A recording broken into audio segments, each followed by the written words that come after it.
And you were our first guest while we're trying this new way out for us instead of just a normal podcast. So it should be a lot of fun. But you're used to doing all this. You know how to. Yeah, I've done this stuff. Yeah. Yeah. So it's not a big deal, but it should be a lot of fun. So Ben or Dennis, are you guys on? Okay. So, all right, we'll just get rolling, Dottie. I'll do a little quick intro and bring you in. And all right. Sounds good. All right. Hey, everyone. Welcome to another episode of Huddle Up with Gus. I'm your host, 15-year NFL quarterback, Gus Frerotte, and I want to welcome you to Huddle Up with Gus. We have an incredible guest today. She 17 years in the LPGA, 17-time winner, and she also is the lead. This one gets me, Dottie, when they say the walking reporter. Mm-hmm. Because I'm like, why not just say reporter? But you are walking. You're trying to find the guy you got to talk to. And also you have a new book, which I'm excited about. Letters to the Future Champion, My Time with Mr. Pulver.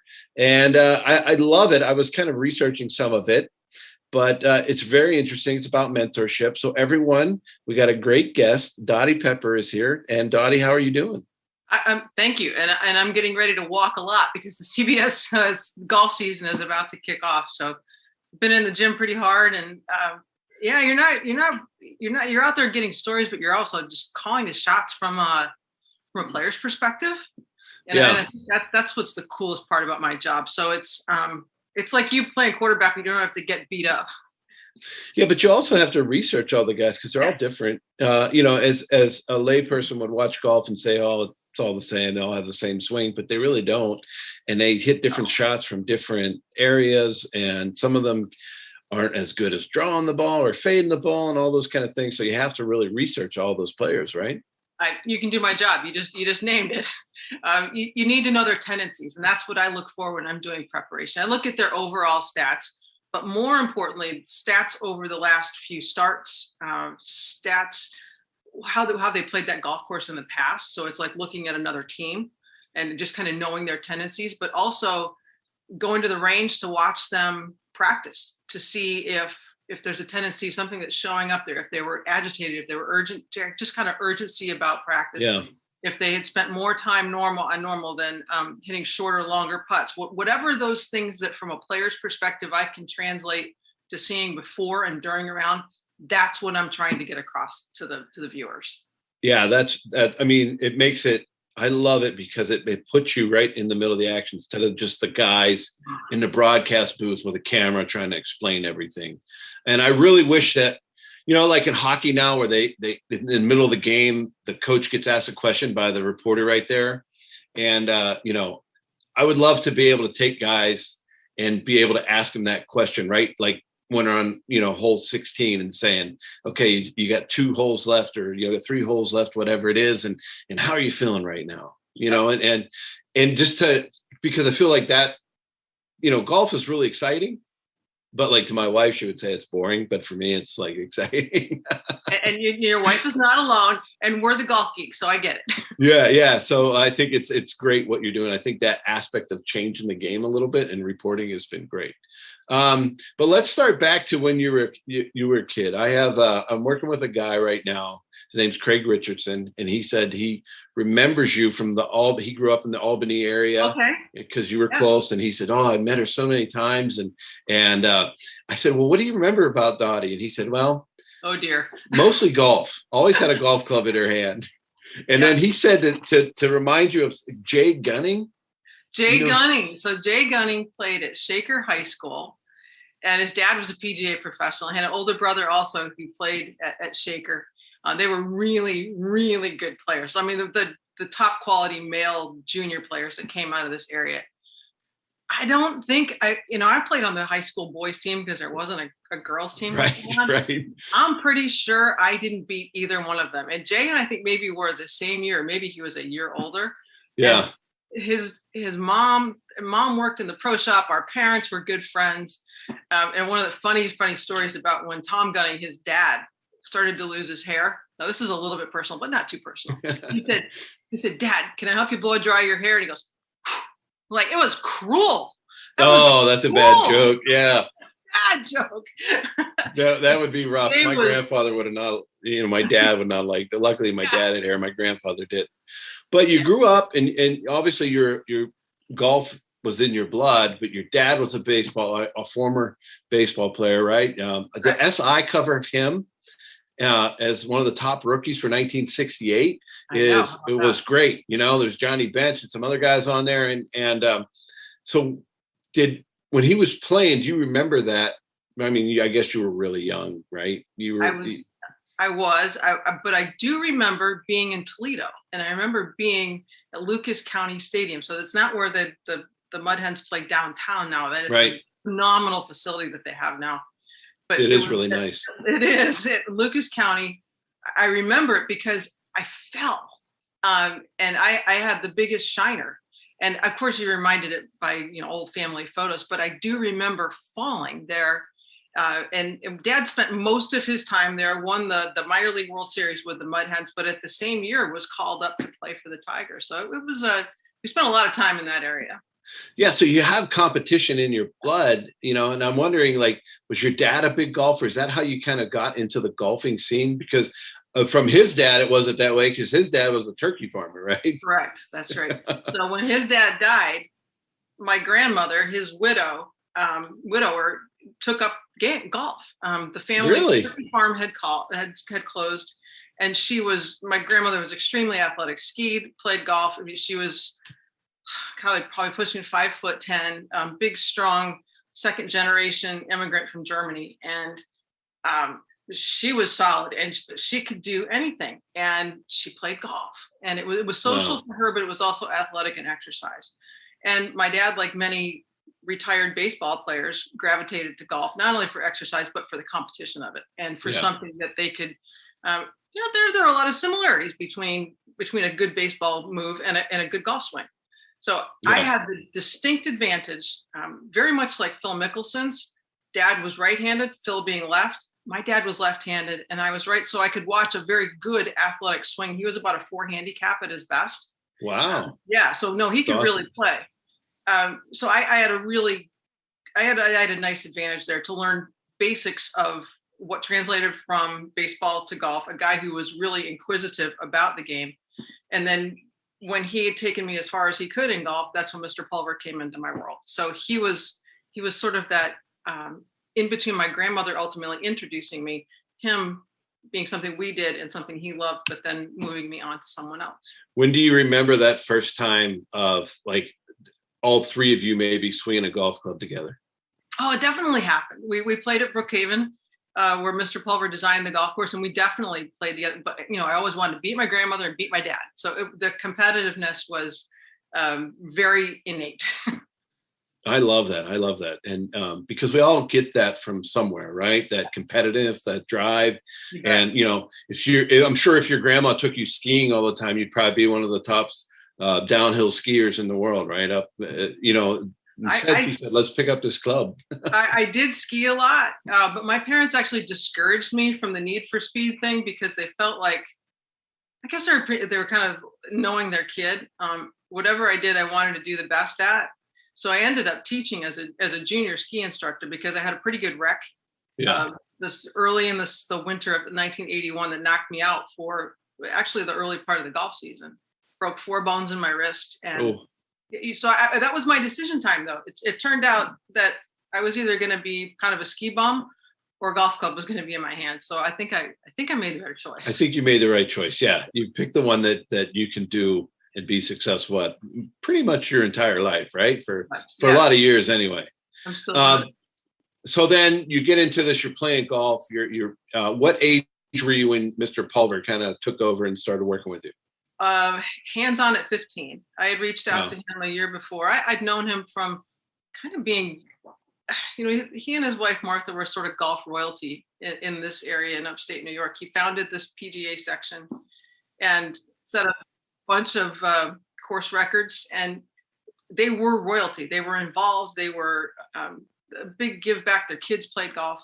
But it was really the summer that I turned 15 into 16 that we began working on a regular basis. And he turned not only my game around, the way I saw the ball fly, the way getting fundamentals more entrenched in what I do, but really my mindset about the game. Yeah. So when you're a kid and you love golf and you're doing all these things, what did you do? Because there was no simulators when you were a kid. What did you do in that winter? Because it's not like, it's a small, short window of winter weather in Albany and Saratoga Springs. That's right. It's a long, long winter. What did you do to kind of keep your interest when you were a kid? Well, there was no chance of burnout. We know that because the season was so short. So I had a little pitching area down in the basement that Dad built. And it wasn't anything extravagant. It was a sheet that was rolled up at the bottom, and the balls just kind of they were deadened and they fell to the ground. And you'd scoop them up and go back to this little piece of AstroTurf. But it gave you a chance to work on pretty much shoulders down, so just the basics of a good, solid golf swing. He kind of did everything for me, but he finished what my dad started. But he was that mentor, that person that I could look up to. But it was all about fundamentals. It was about being properly prepared. It was about having an education. It was about all these kind of life skills things that they talk about now, really. Yeah, no, that is awesome. Hey, everyone. Thanks for listening to Huddle Up with Gus. I really appreciate it. Go to huddleupwithgus.com and check us out. You can listen to other episodes just like this. Today, we're talking with Dottie Pepper. She was telling us a little bit about her childhood and how she started in golf. So Dottie, now you're in high school. Mm-hmm. And like you said, there was no women's golf at Saratoga Springs High School. So back then, that was a big thing to play with the guys. So what was that like for you? Well, first of all, I had to, the athletic director at Saratoga High petitioned for me to be able to play, which was a pretty strong statement. Yeah, that is great. But I had to go before the state physical athletic committee. I had to pass a special physical to be able to play. And I started playing on the high school team, on the varsity team in 8th grade. So it was kind of a big deal. And it was, probably a bigger deal than I thought of at the time for my teammates. I mean, there's this girl. And she's hanging top with us. And I ended up actually going to the state championship and playing against the guys my senior year. That's incredible. It made me better. Yeah. I still find it hard to believe that it's only been 2 full seasons, take COVID out of the middle of it, that there's been a team at Saratoga High School for girls. And also this section of New York State Public High School Athletic Association member schools has had a championship so that the girls in this area could play in a championship to get them to the state finals. Why do you think they're getting there? Yeah. Why do you think it took them so long? Is it just because it's the season is so short, or? No, in fact, the season is really kind of complicated up here because Central New York plays a spring golf season, and Eastern New York and down into more toward the metro area plays fall golf. So that really wasn't part of it. But I had one athletic director say, if you hadn't been so competitive against the guys, this would have happened probably a long time ago. So it was my fault. Yeah. It's all Dottie's fault why we haven't had golf here forever. So when you first went out and competed against the guys, were you just like, it's normal golf? Did you get any kind of did Mr. Pulver give you some tips of how to calm your nerves? Because it had to be nerve-wracking. It was, but it was for him. It was about learning how to get the ball in the hole, how to score, and how to score in less than perfect conditions. And in this area, you don't play a lot of perfect conditions as the fall deeper and deeper. It was really just about learning how to hit shots and how to use your assets in the best way. So golf course management became a big deal for me, and knowing that there were certain par fours I probably couldn't get to, or as I got stronger through high school, was able to get to. But a lot of the guys, frankly, were so trying to be so perfect to beat me that it probably worked to my benefit. Right. Yeah, I could see them obviously missing a shot or doing something, and you're nice and calm, and they're like, "What is going on?" I could, you could see that happening. But and then like you said, you went to the state championship your senior year, so you do all these great things. And what is the first contact you have from a college that wants to recruit you to come play golf for them? Wow. A lot of it was by letters. Yeah. Remember that? There was no internet. You had to do everything VHS tape or letters. I mean, it was nuts. You're literally clipping, and then I don't even know if it was photocopying. I was taking it somewhere over at school and trying to get them to make copies of it. You were putting together little packets and literally mailing them off to schools. And I I sent stuff to schools like at Tulsa, Penn State. I really wanted to go south in Mason-Dixon line. I know I sent a packet to South Florida, but the one letter that got through was a letter that I sent to Clemson. And of all places, Clemson, because you went to the guidance counselor's office and you put in what you were really interested in studying, Right. and some sort of geographic area. So it was south of the Mason-Dixon line, and I wanted to study communications. So out popped Clemson. Oh, and golf, but it couldn't take men's or women's golf. So it pops out those three little filters for all intents and purposes for today's language. And Clemson pops up. Like, oh, this is in South Carolina. That's probably pretty warm. I'm going to send a letter there. Unbeknownst to me, they still, until about 6 years ago, didn't have a women's golf team. Are you kidding me? I wouldn't even have thought of that. I know. They had their own phenomenal facility, own golf course, and they just have recently entered the realm of women's golf. But it so turns out that the men's coach at Clemson at the time was a former Furman Paladin. And one of the coaches teaching at the summer camp was Willie Miller, who was the head coach at Furman. And that is ultimately how I ended up there. I did make a recruiting trip to TCU, too far from home. I didn't think the studies were hard enough, honestly. And they didn't have our own golf course. So without a car in Fort Worth, Texas, however many miles from home, 1,700 miles or whatever, I'm going to be fighting to find my way to the golf course. Where at Furman, it was on campus. I could ride my bicycle to school. I could walk around the lake at the campus and tee it up on the 16th hole. So it was a little smaller, more like the size of my graduating class here at Saratoga High. And it was a really good fit for me, but total happenstance that Coach Bobby sent along that letter to Willie Miller, and I ended up at Furman. Well, I talked to a lot of professional athletes and people that are older on the show and like us, and they all kind of have that story about there was no internet, there was no way to send out my film, and it was a letter that they got from a school in one way or another, and it was like 6 degrees of separation because this guy told them and they got back to me. And that's true. I went to Tulsa, so you mentioned that, and I know we had a good golf program at Tulsa. Great golf with Del McNamara and a lot of other people that were there, and I played golf against the team, a couple of the girls one time, and I was kind of like those guys that you played against in high school. And I'm like, yeah, I won't be doing this anymore. They just wore me out.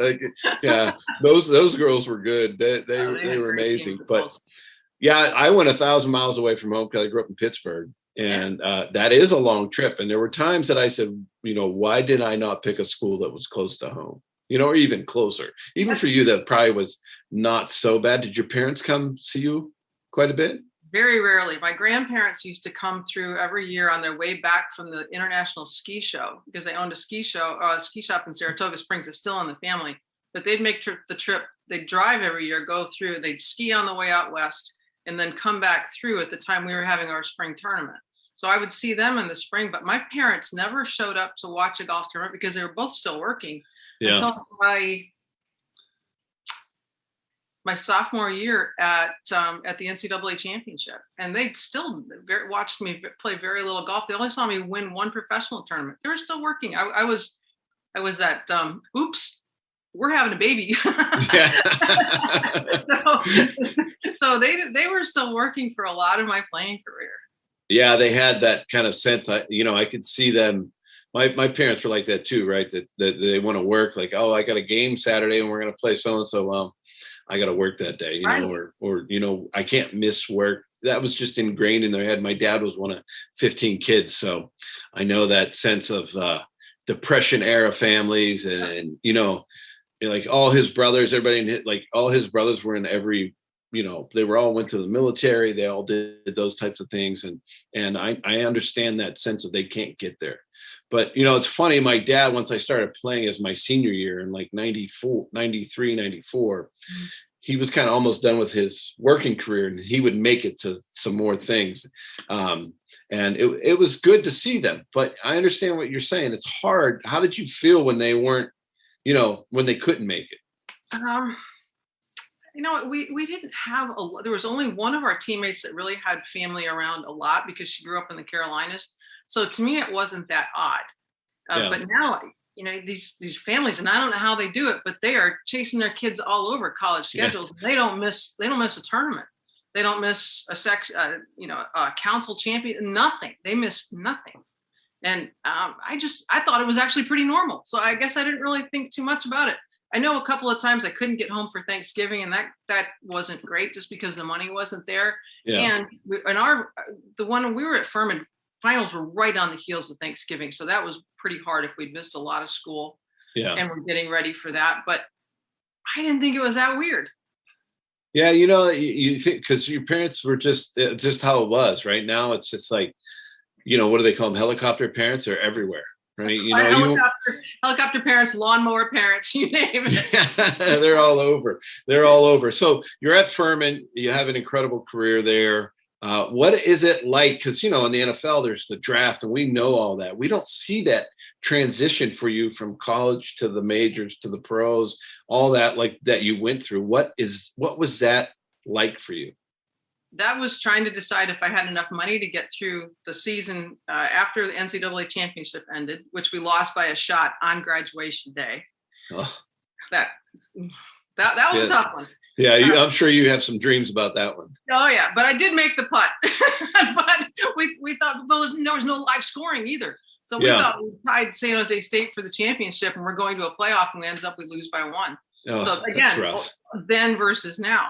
But it was really about trying to figure out if I had enough money to get through turning professional, because all you had to do is verbally say, I'm playing professional. You give up your amateur status and start entering professional tournaments and playing for money. But I gave up an exemption to the US Open, so I had to requalify for that.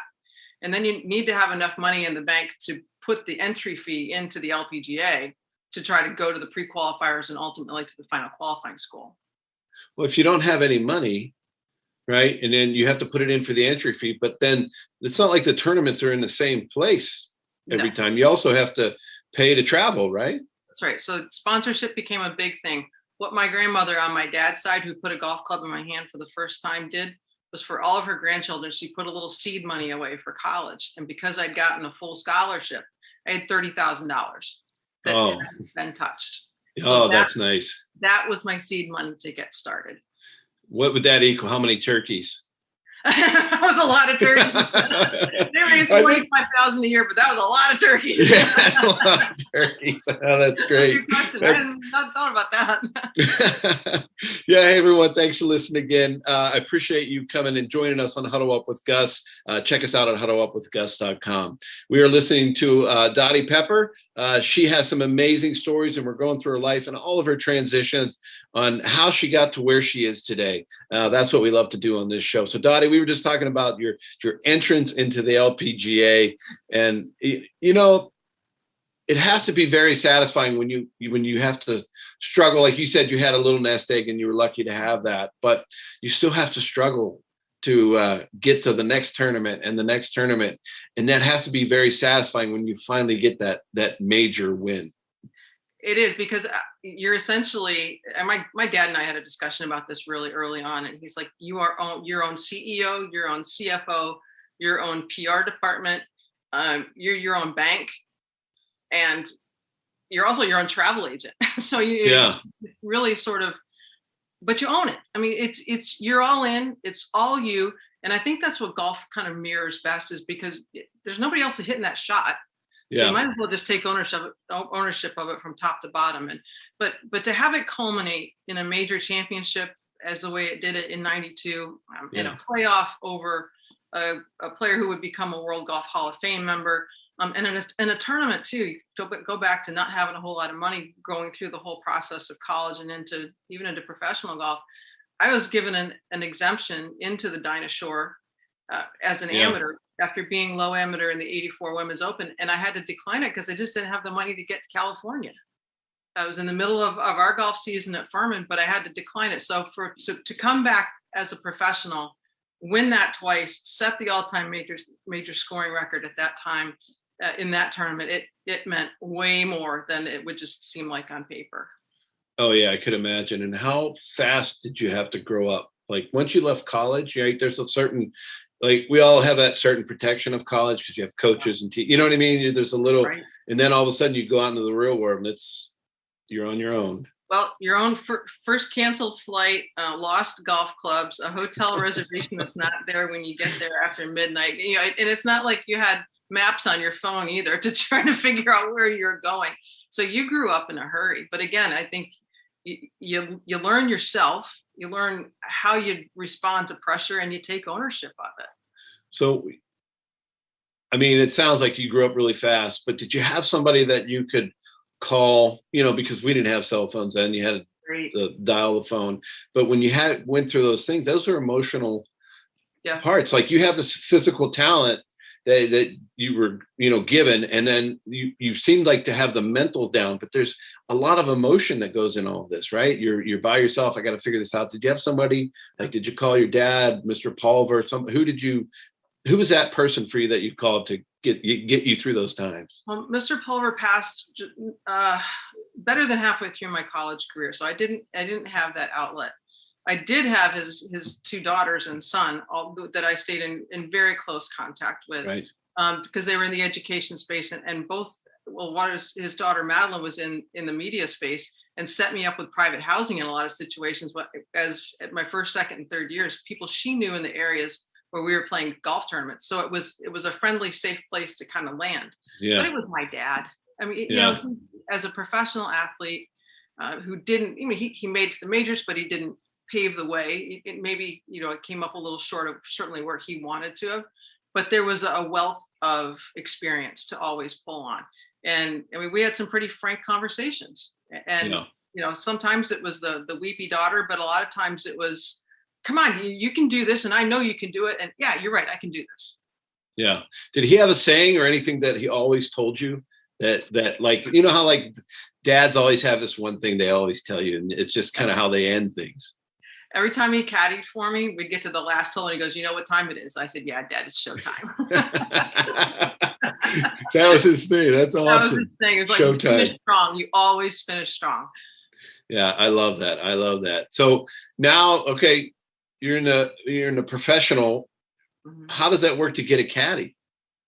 Like, did you have caddies back then when you started? I did. My sister caddied for me, believe it or not, a lot. She was 4.5 years younger than I was. Went with me to the qualifying school, went through the summer that I played my first bit of professional golf. I leaned on my sister a lot, and I had some friends, and I did have a couple of caddies that were regulars on tour, but I didn't keep one steady the entire time until probably the early part of the 90s. But my sister, it was fantastic because I could still put my sister up against any of the best caddies on any tour. She could read greens like crazy, and she knew me, which was probably the most important part. Did you ever, guys? I mean, it's family, right? Brothers and sisters. Like, was there ever a time on the course where it's like, man, why'd I bring her? You know what I mean? But did you always kind of get along when it was golf? There were times that she'd get in my grill, but I remember one specific, and this was fantastic because I went to the Q school in '87. This is the worst word you could possibly use in golf, and with a case of the shanks. And every once in a while, one would just pop out. And one did in the middle of the final round of the '87 qualifying school, 12th hole. Yeah. I'll never forget it. We were at Sweetwater in Texas, and a 6-iron lands in the middle of the biggest lake on the golf course. And I'm right on the edge of, am I going to get a card? Am I not? But we really didn't spend a whole lot of time super studying the board all week long. I didn't anyway. She, on the other hand, had. And by the time I made bogey, I got it up and in from 150 yards. That's awesome. By the time we got to the 18th hole, she pretty much knew I was right on the number or moving quickly in the right direction because I was 3 under par on the day. And at the last day of a Q school, if you get it under par, you are going by the world. Yeah. I had 3 under par, and it was a long, hard dog leg to the left. And standing on the tee, and the 3-wood comes out of the bag. And I looked at her and she said, evergreen straight through the middle of the fairway. I said, okay. Yeah. Nailed it. And I still had 5-wood left in. We took the conservative play off the tee and the flag was cut in middle right. And she said, here's 5-wood. It's like 200 to the hole. She said, if it's anywhere right of that flag, you're carrying the bag yourself. Think about this. So this is 1987. I've just turned 22. My sister's 17 and a half years old and just stepped up to the plate. Wow. Wow. She had, I think that was your dad speaking through her. I'm I surprised think she didn't say it's showtime. I think you're right. Yeah, that's I think awesome. you're right. So you go through, and one question I wanted to ask you, because golf is very individual sport, but then you play in the Solheim Cup, Yeah. and it becomes a team sport, right? It's like you're back in college. Is that what it felt like? Like, because college is it's individual, but you're playing for your school. That's right. Then you get to the pros, you're playing for yourself, but then you go to the Solheim Cup, which is like, I'm sorry, I lost what is It's in just men's. like the Ryder Cup. Yeah, the Ryder Cup. And now you're on a team. What is that transition like for you? So there was an event that's going to happen this summer that happened in the summer of '86, and it's the Curtis Cup. So it's the men's version of the Walker Cup, which is the amateur version of the Solheim Cup and the Ryder Cup. And I was chosen for the American side, and we got our butts kicked. We were all rookies on the team. Yeah. I don't think anybody. I'm actually going this weekend to talk to the possible team for the United States Curtis Cup team. And my message to them was exactly what we didn't do in '86. I don't think we had a real heartfelt understanding of what the Curtis Cup was, how important it was, the legacy that was in front of us. And when we got beat so badly at Prairie Dunes in '86, so it was August of '86, I vowed to never, ever take a competition like that, to really understand what you're representing and why you're there. Yeah. And that really set my tone for my Solheim Cup career, which I'm so proud of. And man, did it stink every time we lost. And there weren't many, but those really that week at the Curtis Cup in '86 set the tone for everything I did in the Solheim Cup after. Yeah. So what are the bonds that you form with the other players when you go through something like that? They are so deep. It's almost like, if you're playing foursomes alternate shot with somebody, it's like you don't even have to have that conversation. Once you've played the practice rounds and figuring out who's going to play the odds and who's going to play the evens, it's like you're sharing a heartbeat. You finish each other's sentences, and it becomes actually a tension release because you know that player so well. Yeah. Well, that's the trust factor that comes into sports, especially team sports, right? In the Exactly. NFL, when you're playing, you got 10 guys out there, and if you can't trust them, it's going to be a long day of looking up at the clouds, right? And that's not the way to go. And how many times did you ever say that I'm sorry to a teammate? No, I didn't mean to screw it up. You get back in the trenches and go get it done. And I think that was the key to a lot of great Solheim Cup teams. Nobody meant to screw it up. Just go figure it out. Go get better. Oh, I've missed some throws in my time and said, "Oh, that's my bad." But I'm sorry. Oh yeah. No, you don't want to say that. Well, I kind of wanted some linemen to say that to me when I'd be laying on the ground, and it'd be like a thing, a clump of dirt in your helmet. Like, you're not gonna say you're sorry for missing that guy or not blocking the right guy. But no, that never happened. Now that's kind of how it goes. It's very serious, and you want to be there for each other. Hey everyone, we're on Huddle Up with Gus, and I appreciate you listening to us. We have an incredible guest today, Dottie Pepper. Dottie, I want to get into a little bit now. Like you've gone through this incredible career, and I was reading that you had a little injury that kind of ended your career, like made you because I had the same thing, right? And I wanted to go through that with you and the emotions you went through when it's kind of over, right? Like. Yeah. I was 38 when it was over. I know I played 15 years. I think it was 17 years 17, you played. Yep. So we're in the same ballpark. Right. And so tell me a little bit about like that you get an injury and it's over, and how do you know it's time? Mine were neck and back injuries, still, mostly arthritis in my neck, but just worn out low back. And that's part of why I guess you have something to fall back on. It was one of my dad's things again, and Mr. Pulver, to have an education to fall back on in case it doesn't turn out just perfectly. But I knew it was time to look for whatever that plan be, when I was spending more time PT and rehab than I was actually trying to improve. And it was the law of diminishing returns. And I will say too, after I had my first major shoulder surgery in 2002, that I realized that there was a lot more to life. There was a balance. There was other things that I was really genuinely interested in. other than just hitting golf balls 24/7 and figuring out a way to beat the best players in the world when I knew my body was starting to break down. Yeah. It's never easy for athletes when, like, I had the same thing. My last year was 38. I broke my back playing against the Lions. I want to play. You come back and you get healthy, and then the season's over. My last play in the NFL was an interception. It's like, because it was a ball that was batted up in the air, and then I tackled the guy, and I was like, okay, is this how I'm going to go out? So I'm like, okay, I'm going to try again. But then it's like I failed my next physical, and I'm like, okay, it's just time. And you kind of have an understanding, because I used to ask people, how do you know when it's time to hang it up? I think I knew too. I had had some diagnostic work done in Rochester, New York. I really barely could walk back out and up into my neck. And I ended up getting some weird diagnosis that I ended up going to the Mayo Clinic because I had a connection with a doctor there, and I was getting a spinal tap. So I'm laying in the fetal position when they're doing a spinal tap, and I'm thinking to myself, is this really how this is going to end? Yeah. Kind of like you said. But fortunately, I kind of woke up later that week after giving up a spot. I'd been given an exemption in the Women's Open. I was going there. A friend of mine who worked for NBC knew I was going to go give it a whirl. And I decided to withdraw. And he said to the producer, she might be all right at this television thing. She's pretty organized and she's got an opinion, so maybe you ought to give it a try. And I woke up Thursday morning of that championship, and I knew that was the day. I can tell it was 6:11 in the morning, and I knew that was the day that it was time to start looking forward. Yeah. And that next, was it scary? Because it was scary for me. Like, when it was over, it's like, you can't, like, for me, I can't go play football again like I did, right? Like, I know you probably still swing the club a little bit and you can go out and golf, but for me, it was like, bam, that was it. Like, I know I was coaching my kids in youth football.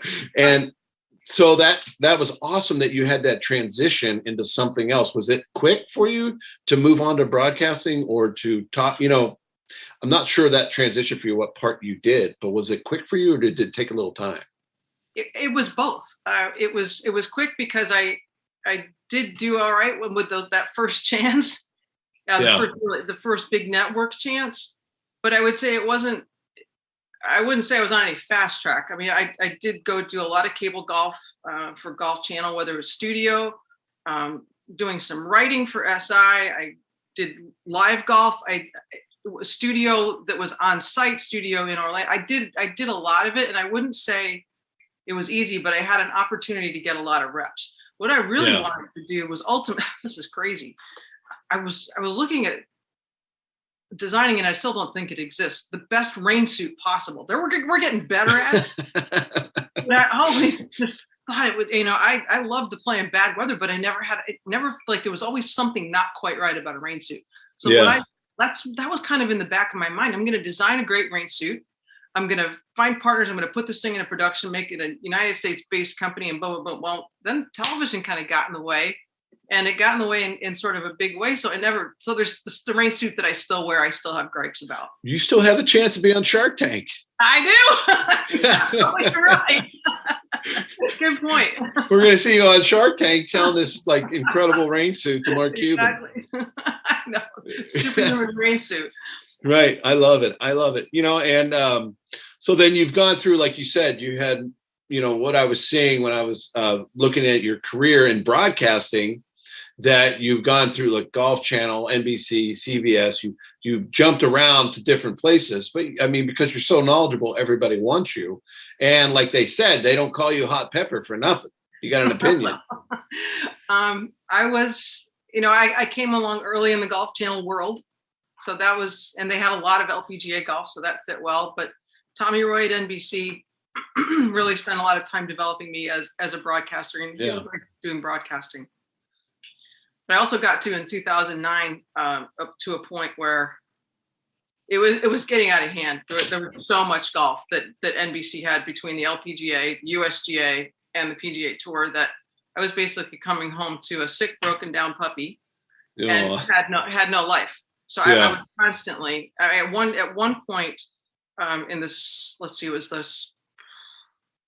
the fall of 2007. I did 13 straight weeks. And those weren't just Saturday, Sundays like I typically do now for CBS. Yeah. They were on-site meeting on Wednesday and all the way through all 72 holes you're covering. I mean, I was. And that's all over the world, right? Or was Correct. it just in the US? I mean, you're flying everywhere. All over the world. That was going to do the President's Cup in Australia, a Solheim Cup in Dublin. We were all over the place. And I was starting to hear myself in my head. It was just too much. And fortunately, I was able to, by the time 2012 came, I left completely. And I took my time away. I served on the PGA's board, which was fantastic because I learned golf from the boardroom side, from the back side of it. And not just about tournament professionals, but about club professionals and everything else that is about the full game of golf. And then ESPN called about 6 months after I had left. And it was like, yeah, I can do just a little bit of golf and still be on the board and still have a somewhat normal life. So it's been the only people I didn't work for with Fox. I've covered everything else in the alphabet. Yeah, you've been every channel, everybody over the last 20 years has seen Dottie on some type of channel, right? Yeah. So when did the walking broadcast come in for you? What year was that? It was 2005 when Tommy put me on the ground with Thursday Fridays at USA, who were the cable partner then. And by the time June rolled around of that year, I was doing it most weeks for NBC. I was on the ground with Roger Maltby and Mark Rolfing. We were the three soldiers that were out there reporting, and I've been on the ground pretty much ever since. Now, do you get as much walking as if you were playing, or is it more or less? Because you kind of got to go to where you never know where the action's going to be. Right. So you start out with a group. And when I was just getting into this, you'd kind of run with the rabbit, whoever had gotten off to a hot start, and you'd throw them out there and then fall back to another group. But now I think it's less than you're going to walk if you were going to go from the first tee to the 18th green, typically. Yeah. Although a lot of times I'm zigzagging because if there's a Walmart between two shots, I've got to look at both of those lies and figure out what the shot line is to be able to describe. So I don't lack for steps. Let's put it that way. Yeah, you don't lack for steps. So one of my favorite shots of watching you walk the course was when you were standing at a tee and Bill Murray's teeing off, but he comes over to you and tries to make you crowd surf. Like, was that planned at all, or did he just kind of do that? Completely out of the blue. That was my first AT&T with CBS. I think, Gus, that was week number 2 for me on the entire team. And the funniest line of the entire thing was our director, Steve Milton, apparently said in the truck, "Oh, this could end badly." Yeah, I was waiting for to fall, or the one guy, I don't know who that guy was. He kept saying, I got you. Don't worry about it. I got you. And so they set up this couch behind the 15th green there, 14th green at Pebble. And they're there every non-COVID year. And it's just, they're packed in there and they're having their cocktails and they're having a ball. And it's typically, they're really heavy hitting it on Saturday, which is celebrity day. And all of a sudden, Bill Murray, who I know, I've done a pro-am with Bill Murray, it's all fine. All of a sudden, all I know is that my feet are up here and my head is over. And and I have this pack on and the microphone, and I'm trying to hang on to the microphone, and I don't know if it's hot or not because I can't hear in my ears anymore. Yeah. It's so loud. It was wild. Yeah, I looked at it. I'm like, oh, that doesn't look like scripted, or it just looks like for some reason Bill Murray's brain went that way and said, okay, I'm gonna mess with Dottie here. You got it. Everyone, welcome and thank you for listening to Huddle Up with Gus. Incredible show today. Check us out at huddleupwithgus.com if you get a chance and listen to other great episodes like this. So Dottie, let's get on more of your personal side. Obviously, you wrote an incredible book. You wanted to take all the mentorship that you had, put it in a book so that other people can see it, learn from it. What was the first time you thought about doing this? Well, my husband looked at my 3-ring binder with all of Mr. Pulver's letters probably close to 12 years ago. And him being a writer, a historian, he said, you have the bones of a good book here. And I said, you're biased. B, I don't have any time to do that. And so that's where it's at. My 3-ring binders stayed in my office, and I consulted it. And when I, kind of get a little, going down memory lane, I'd open it up. And if one of his kids would send me an email and reference a letter, it was pretty special. But then COVID hit. And I was, in March of 2020, I was bound and determined I was going to do a couple of things. And that was lose some weight. I was going to work on my immune system because of this virus we're dealing with. Right. Now it was time to write that book. It was time to do something positive with what had been sitting with me really since the beginning of 1980, that the bones of those letters. And it was a pretty emotional project. I think partly because as a society, we were just so many questions that were unanswered, and everybody was really pretty fragile to begin with. But to find the things among the items that were left to me after Mr. Pulver died, and really to have this relationship come full circle and realize how much it meant to him was really emotional. It made me really pour myself even more so into the book than I probably had planned on. Well, you seem to have a huge connection to home, right? Because you live, now you're back in Saratoga Springs. It's where you grew up. It's where your family's from. And you still live there instead of like, I was thinking like, okay, she's going to live in Florida or, Phoenix or somewhere, but you pick home because you have such a connection.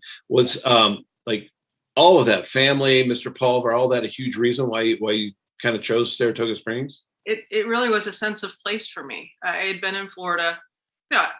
Look, let's not beat around the bushes. I got out of here in the late 80s because of the taxation situation, and I was a professional athlete.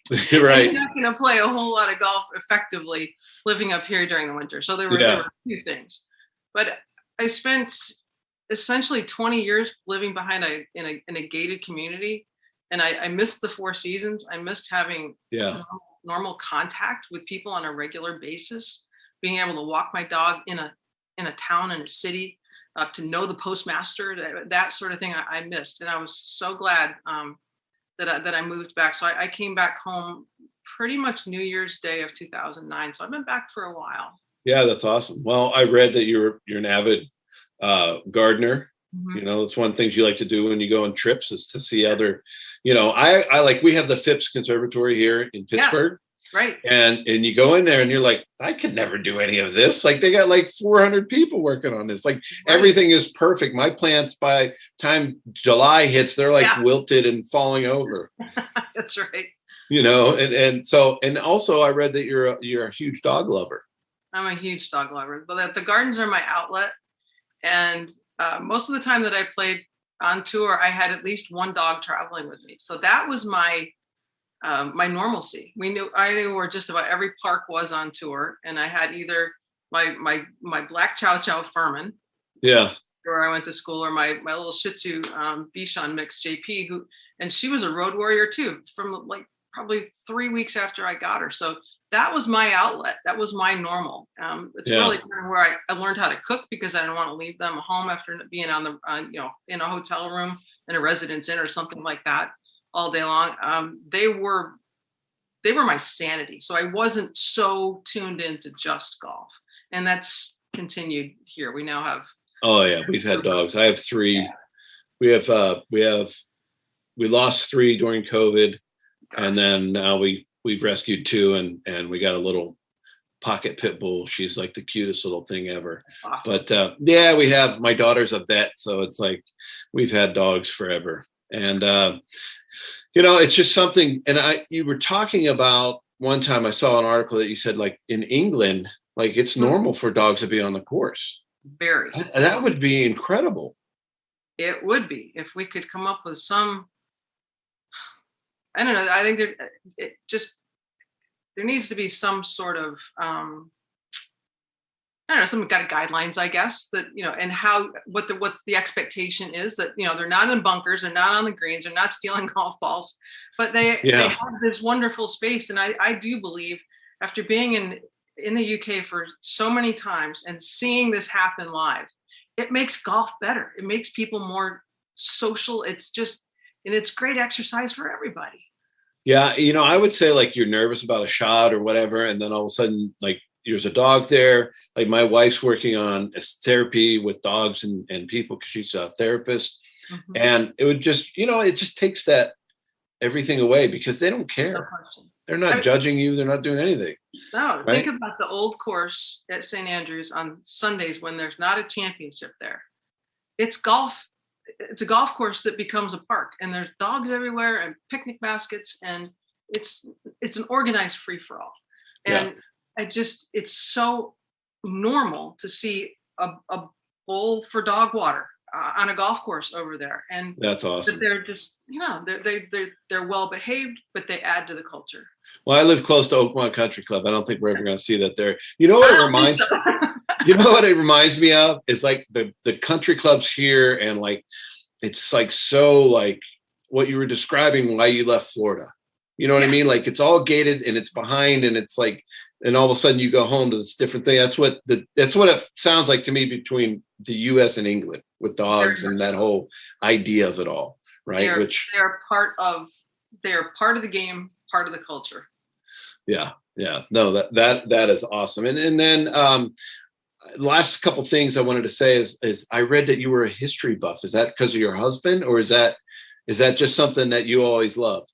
It was my favorite subject in school. And I'm a World War II history buff because of my mom's dad serving in the Pacific Theater, and my godmother's dad serving in the Atlantic Theater, and the European Theater. I'm an absolute World War II buff, and I'm an avid reader about that sort of thing.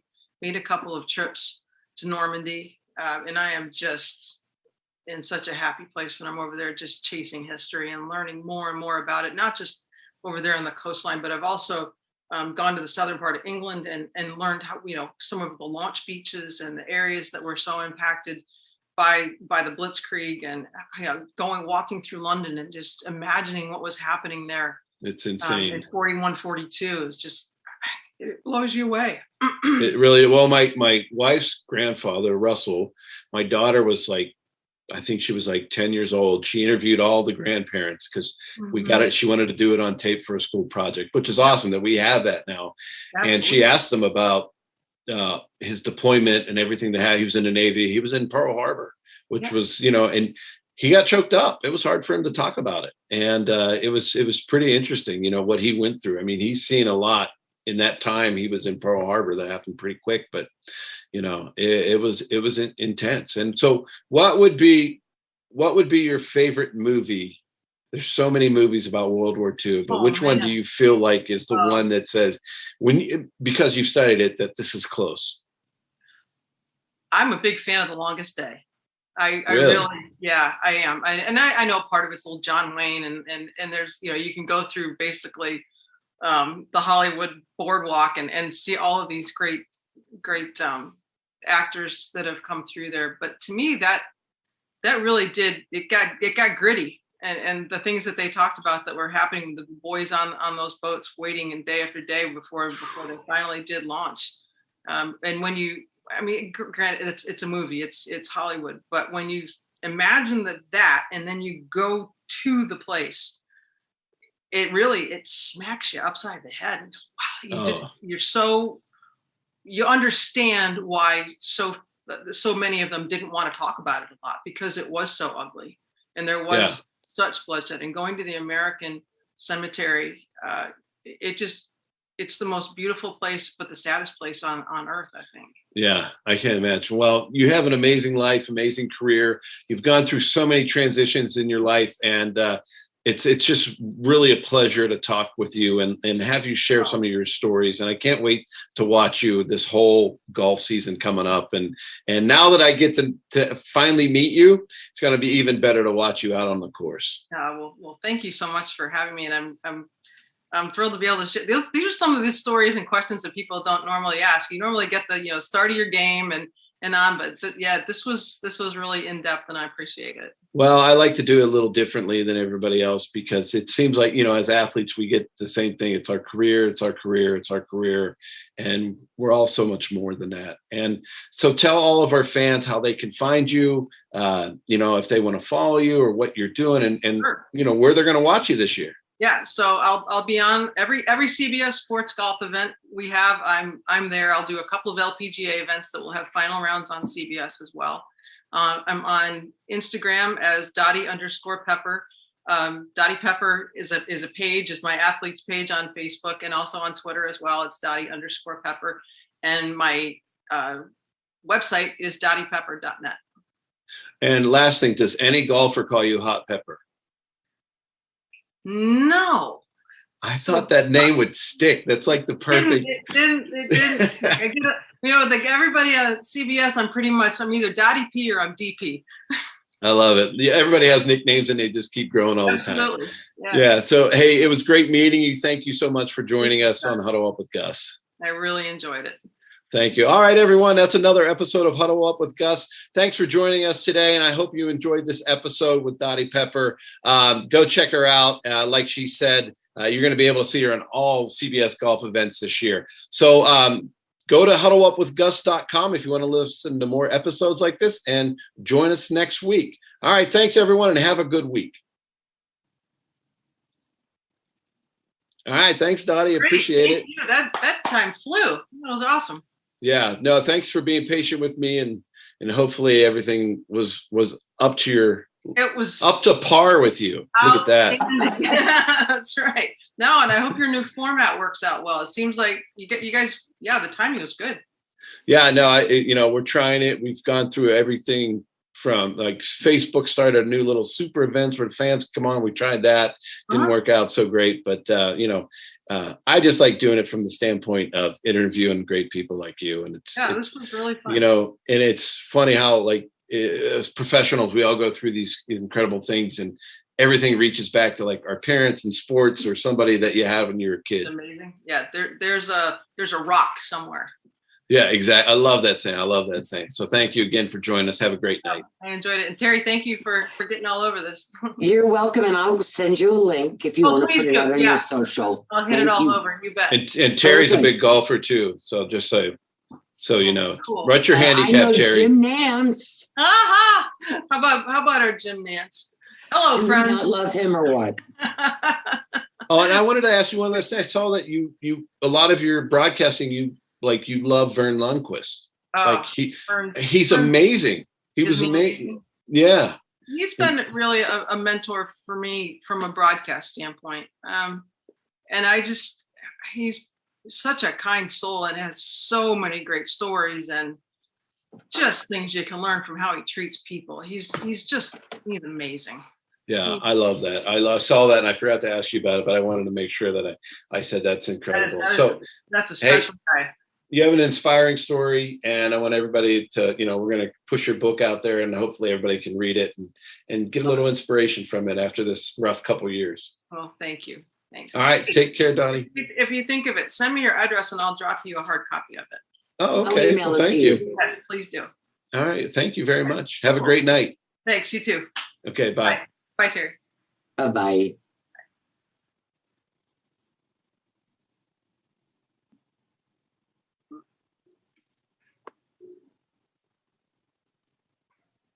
Ben, you guys there? Yeah, that was really, really interesting. And it went really quick. Okay.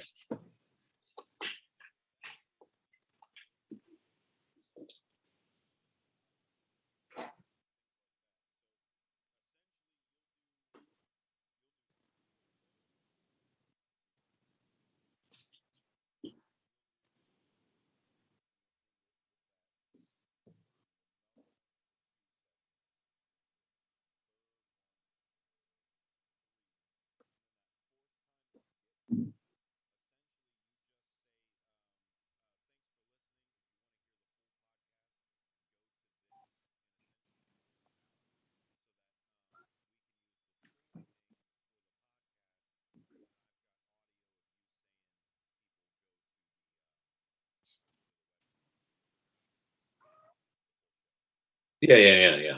A lot of people do that.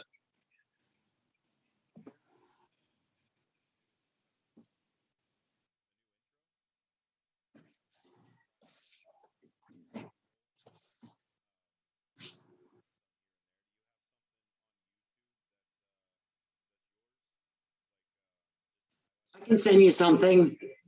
What do you mean? Like, what do you want?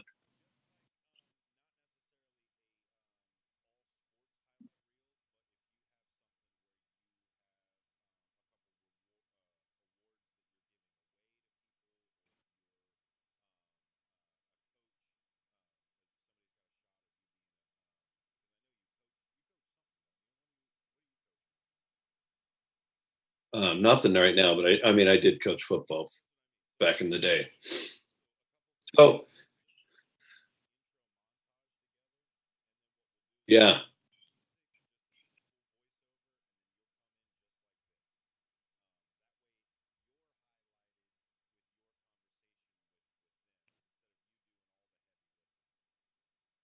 Yeah, let me see what B-roll I have. I mean, I have a ton of emails, and I have some in the drive. And let me see what I.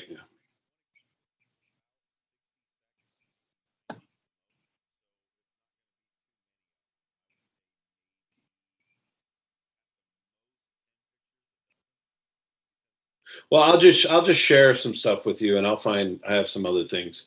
Okay, I'll just send it. You want me to just send it to what is it? MFN operators. Okay.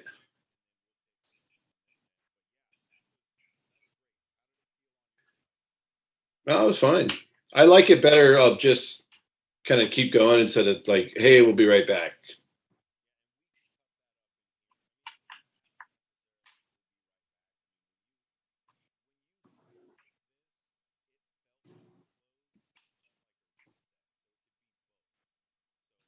Okay.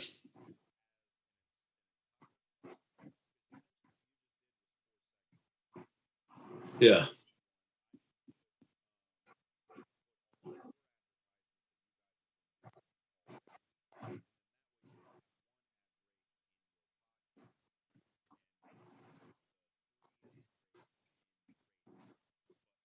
Yeah. Yeah, I'd like to take those segments instead of putting 1 hour on YouTube, put like those individual segments, which would be way better. Okay.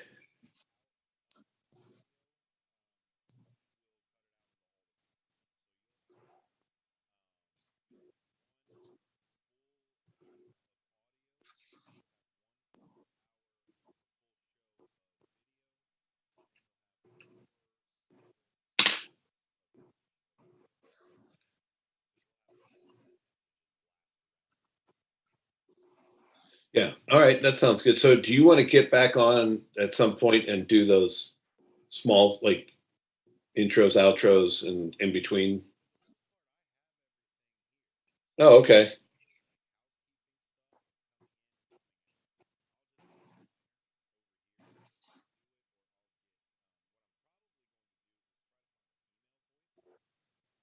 Okay.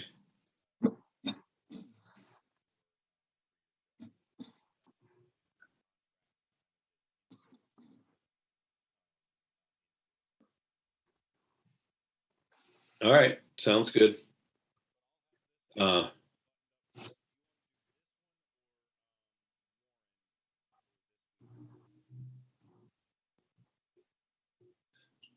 oh, for putting it out on Monday. Yeah, we can do this one, and then warn for the following one.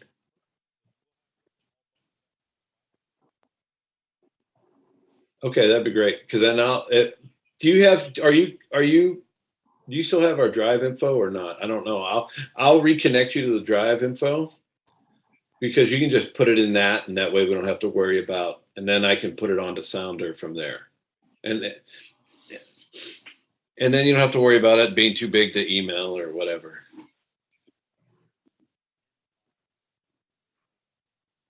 All right, and then so what you'll see is I'll make a Dottie Pepper file in the drive, and then then you can just throw everything right in there.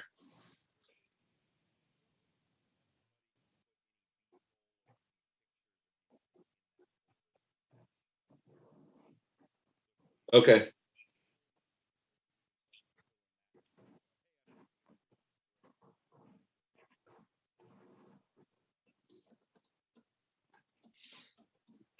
All right. Wonderful.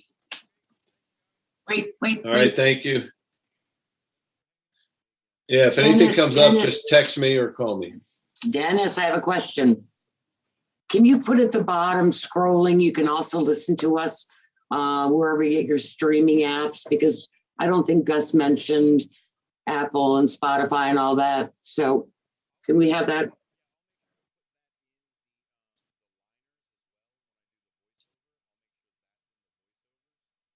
Cool.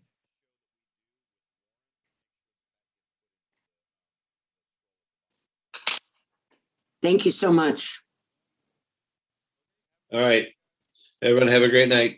Bye. Bye.